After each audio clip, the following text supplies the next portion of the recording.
welcome to another edition of Music Stuff with Spock, and part 4 of our 4-part look into my little musician's bag of tricks, which is an organizational concept for organizing instrument effects that I got from my orchestration teacher Jim McGraw back when I was studying at Humber College.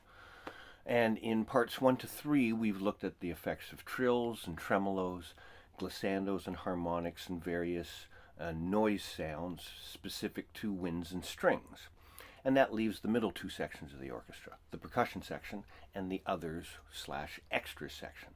The usual 2 members in the others and extras section are the piano and the harp.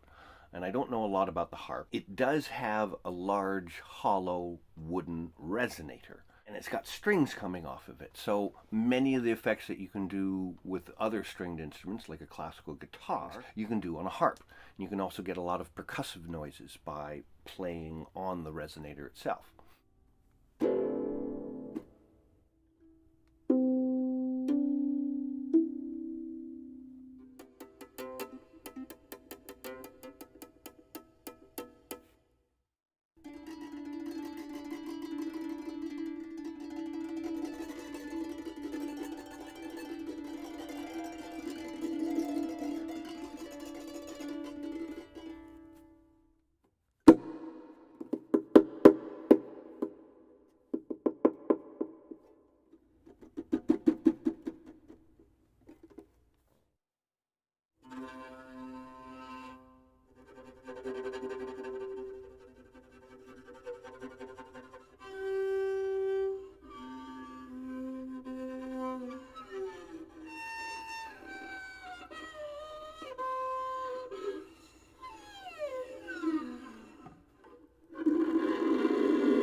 Now the piano, the trick for the piano, the usual method of playing the piano is by playing the keys. So the trick for playing a piano is to not use the keys, to actually play on the strings themselves.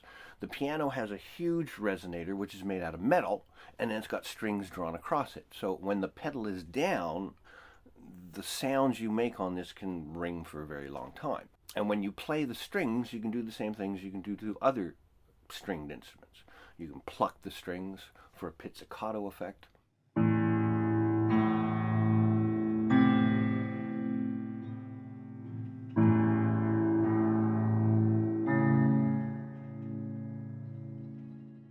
You can draw your fingers across the strings for a glissando.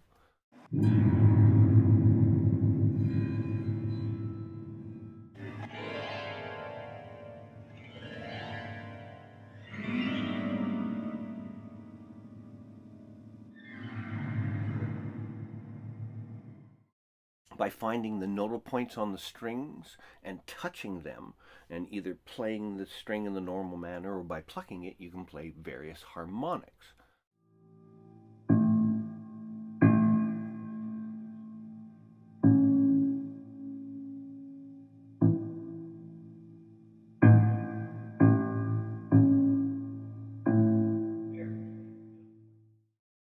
And you can play on top of the resonator itself by knocking on it, and you get a percussive sound that rings.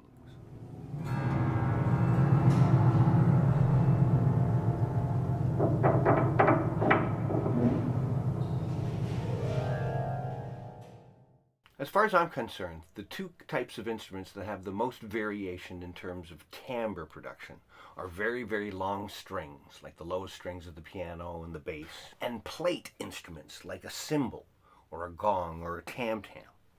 The usual mode of sound production on a cymbal is to use some kind of a beater. Usually it's a stick or a mallet.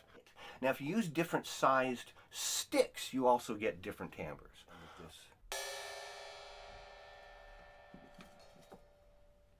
As opposed to a regular stick. And this is the chopstick, which is even a smaller stick.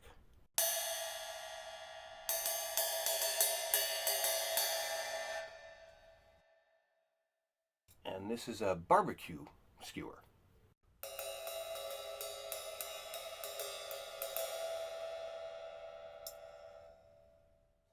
Another neat effect. And this brings us back to the beginning with one of the sounds that Paul Ashwell noticed in one of my previous pieces was a cymbal swish.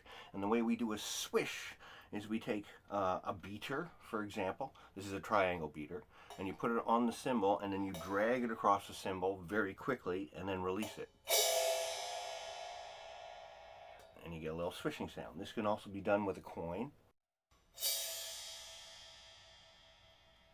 for a slightly more delicate sound, or anything else made out of metal.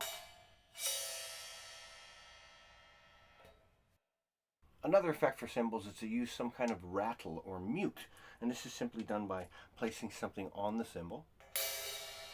Well, this should be at a different angle. And then when I hit the cymbal,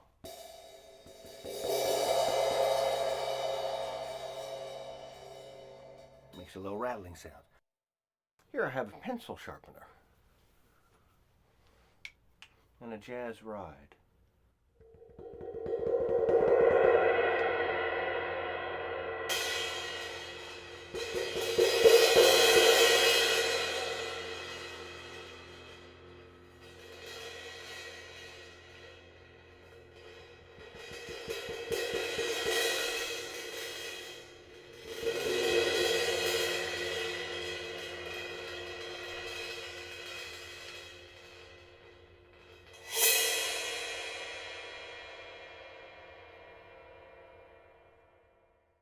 Another interesting effect for cymbals is when you don't hit them directly on top, but on the side. And this is very interesting when done with a beater.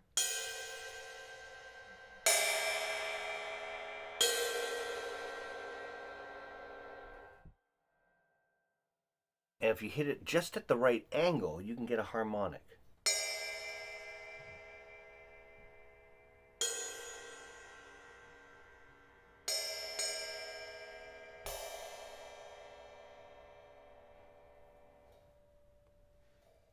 You can also specify where the player is to play. If you play in the middle cymbal, you get a particular timbre. But playing on the bell gives you another sound.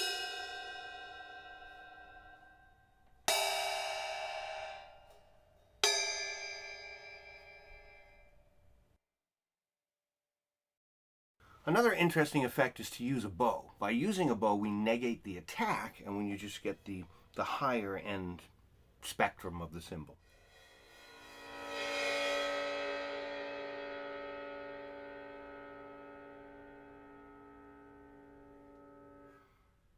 And you can mute different parts of the cymbal to get different sounds. You can mute the crown for interesting low sounds. You can mute the edge.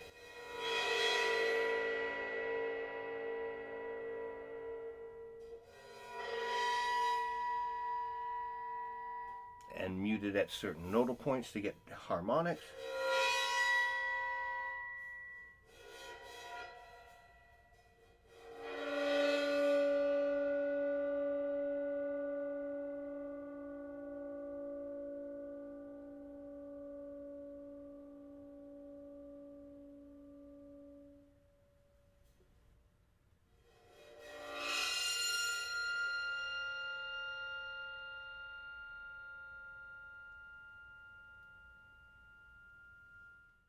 By very lightly bowing the edge, you can get a whisper tone.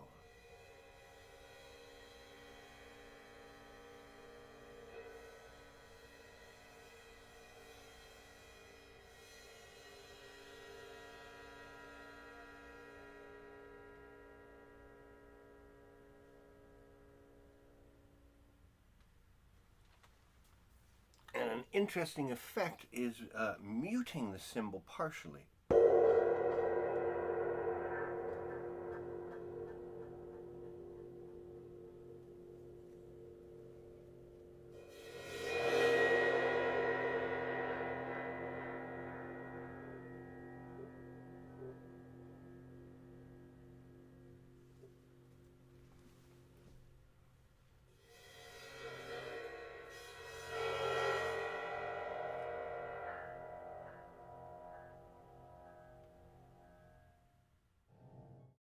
Now, another thing I want to mention is the legend. Anytime you write a piece where you are making up symbols to represent sounds, you have to let the people know what those symbols mean. So let's take a look at some of the symbols that I've used for this piece. Now, this piece is mostly noise sounds, so there are 3 pages to the legend. On the first page, I have the general symbols: quarter tone up, quarter tone down, arpeggio up and down, and the different ways I'm writing harmonics and glissandos. And there's a little mention that the glissandos for the full duration of the note, as opposed to being played like a portamento. Underneath that, I have the symbols for the strings, the tapping on the body. And after I made this, I realized that I missed one, so I'm going to have to add the indication on the right there of tapping on the body of the instrument with fingernails. And then underneath, various symbols for hitting the body and playing in various parts, playing on the tailpiece, on the bridge, bowing the music stand, and then playing between the bridge and the tailpiece in various configurations. The articulation marks for scratch tones and muted notes.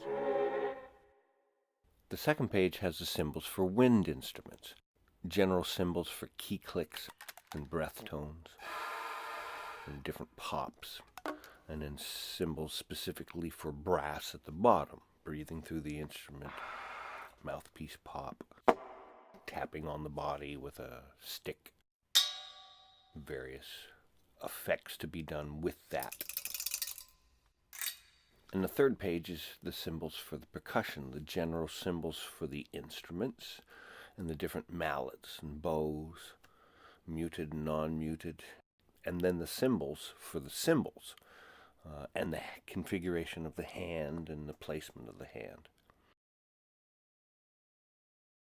And as a last little bit of inspiration, keep in mind that anything that is a plate and has an edge, like a cymbal or a set of orchestra bells, can be bowed.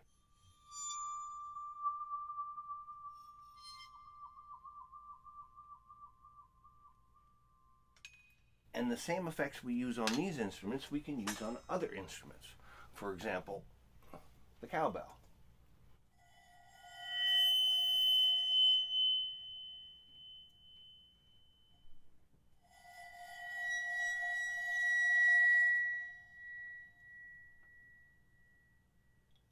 And these are go-go bells.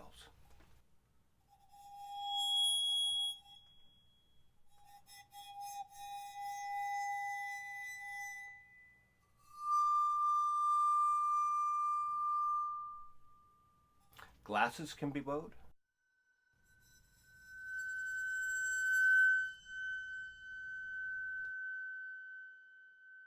Even a music stand.